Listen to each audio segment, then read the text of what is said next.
I feel like, Boots, a whole motion is built off of Terence Crawford. He should thank me, to be honest. I feel like he's a hater. Okay, if I'm gonna be a 1,000%. It's the River Report show. It's all good. That's what we do. Yes, sir. Yes, sir. Yes. I think you're a hater. Well, Terence Crawford speaks on Jaron Boots Ennis, says that Boots and his team keep using his name, trying to build up Boots' career, and says Jaron Ennis. It only took one simple comment to completely change the conversation in boxing. Fans stopped debating power skills and fight results and instead began analyzing personalities. Terence Crawford didn't merely mention Jaron Boots, and she revealed how he truly sees him as a person. Almost instantly, the boxing community split into two sides. Some viewed it as complete honesty, while others believed it was psychological warfare or something much deeper. What exactly did Crawford notice that everyone else seemed to miss? And could those few words permanently influence the way fans look at Boots? Everybody want to see. Yeah. I want to do it. Do you respect him as like when he's like, I got a couple fights left, I'm at the end, I'm only trying to get mega fights, so. I understand it, but don't lie or cap to the net and make it seem like I had the opportunity to fight you and I didn't. I never did. You know what I'm saying? And then that one time that I did, we said they called and we said we never heard nothing else back about it. So right. I mean, I respect it though. I mean, get your money. You know what I'm saying? Do your thing. But don't be capping on it. One of the unique things about boxing is that sometimes the biggest impact comes long after the fight has ended. A single interview or statement can spark more controversy than an entire title fight. That's exactly what happened when Terence Crawford decided to openly share his thoughts about Jaron Boots. Who they are cancel out each other as far as height. They both switch hitters, lift, and everything. All of that cancels out each other. So they are literally the same people, pretty much. The only difference is Crawford done been in the big stage against big fighters so many times. And also, with age, he didn't beat up his body, so his age is actually good. He got the grown man strength. He not just grown man strength, but he built on top of that. Like, look at him at 135. He was a little scrawny dude. He wasn't a big dude. Now look at him. He ripped up everything. He's strong. So sure. I feel like he got everything, all the experience, all the knowledge.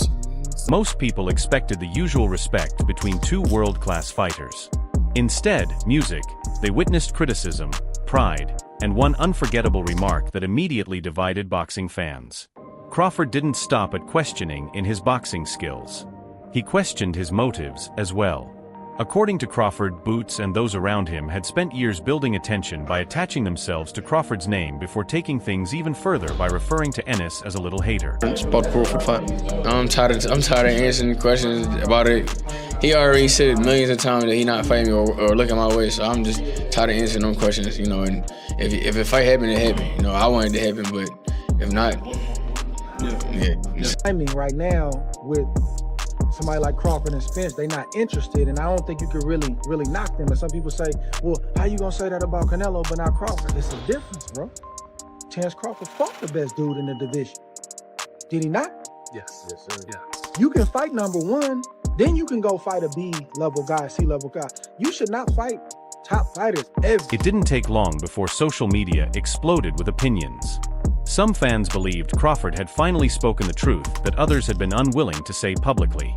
Others felt it was unusual to see one of boxing's greatest champions appear bothered by a younger fighter who has simply been trying to build his own legacy in the sport. Terence Crawford is not a happy guy in retirement. Terence Crawford is very bitter and bored, and I would even frankly say jealous of Jaron Ennis in retirement, because how can you have accomplished as much as Terence Crawford and be just so unhappy, about insecure with your career? Because he was on Twitter yesterday, and he tweeted out all of his accomplishments. So let me read them to you, so we all know the caliber of fighter we're talking about here when we speak about Bud.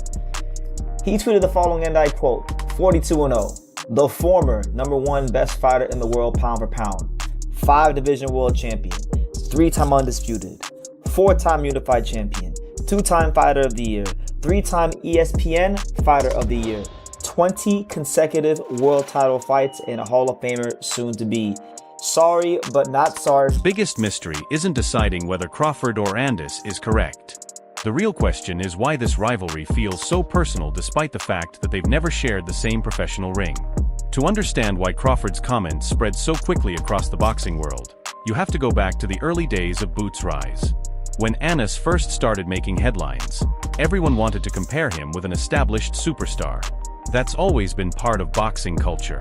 Whenever a young fighter begins dominating opponents, fans immediately search for the next great champion. Mike Tyson was compared to Joe Frazier. Floyd Mayweather drew comparisons with Pernell Whitaker. Canelo Alvarez was measured against Julio Cesar Chavez.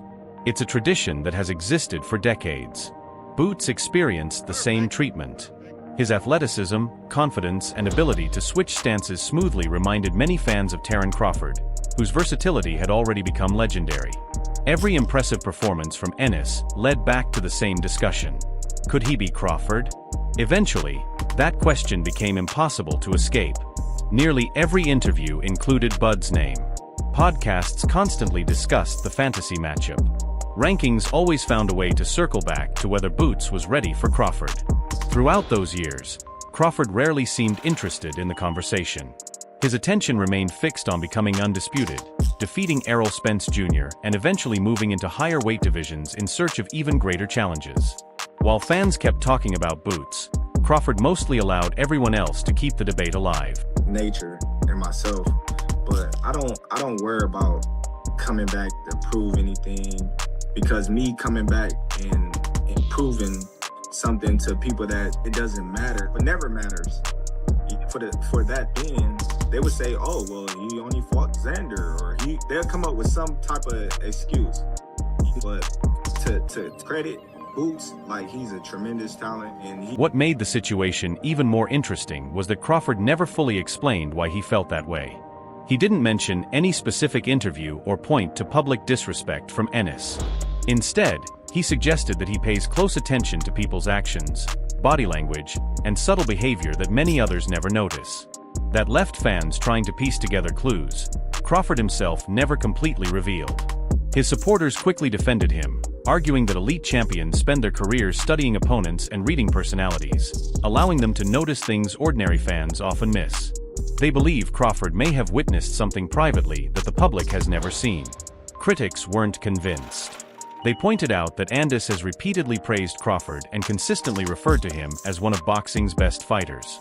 Rather than attacking Crawford personally, Boots has spent years asking for the chance to prove himself in the ring. That distinction quickly became one of the hottest debates online. There's another reason this entire story carries so much weight. Crawford has reached a stage in his career where legacy is just as important as victories. He's already recognized as one of the greatest fighters of his era and becoming the first male boxer of the four-belt era to achieve undisputed status in 2 weight divisions, permanently secured his place in boxing history.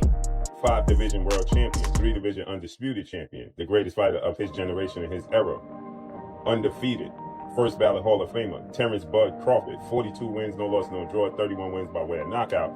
Terence Crawford was called on FaceTime yesterday, as I did a video about it this morning, and he was asked about the fight and the situation between himself and Jaron Boots Ennis, right? And Terence Crawford responded as he's supposed to. I would have knocked Jaron Boots Ennis. After nearly every dominant Crawford performance, the same question continued to follow. Could Boots beat him? Imagine hearing that after almost every fight. Eventually, anyone would become tired of those comparisons. Still, Crawford's critics argue that the situation benefited both men. Without Ennis emerging as one of boxing's brightest young stars, would fans still be discussing this fantasy matchup after Crawford had already moved into higher weight classes? Probably not. That's why many people believe both fighters gained attention from a rivalry that never produced an actual fight. In many ways, each helped keep public interest in the other alive. As expected, social media exploded with reactions. Team Crawford insisted Bud had earned the right to speak however he wanted after accomplishing virtually everything in boxing. Team Boots argued that Ennis shouldn't apologize for chasing greatness or for being compared with one of the sport's modern legends. The debate continued because confidence has always defined Crawford. Throughout his career, he has entered hostile environments, defeated undefeated champions, and consistently backed up every prediction with victories. That's why hearing someone with a race like his describe another fighter as a hater immediately grabbed everyone's attention. Jaron Ennis is a hater, and he went as far as to say that Jaron Ennis, he built his whole motion and his whole clout off of the Terence Crawford name.